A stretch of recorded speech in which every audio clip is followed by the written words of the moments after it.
One of the foundational things that we used in our home was a strategy that I called stop, think, look, listen. And literally, we produced, ended up being about hundreds of these, and they were posted all over the house. And these were our own home individualized education plans. But they were things like this is what you do in the dining room. These are appropriate and inappropriate things to do. Here's things that you do when you're in the kitchen, when you're in the downstairs bathroom. And they were all pictures, but it was founded on a basic principle of stop, think, look, listen. We have very similar things that happened then in our household as well, in that he had to have a file on this is what it means to wash your hands.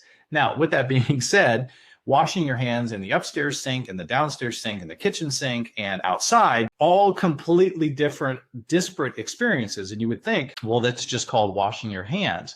But the soap was different. The context of washing was different. And so while as a parent, you're just like, come on, dude, you just have to wash your hands.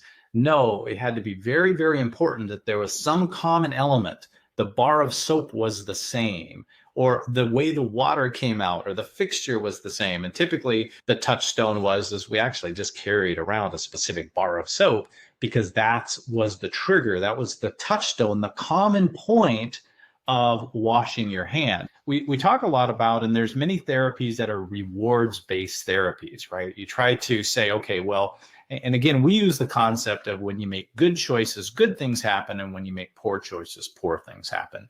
And we really tried to leverage, when he had those successes, we celebrated those successes, and that became a motivator. But it really was not he was not rewarded for doing things that he just should have been doing.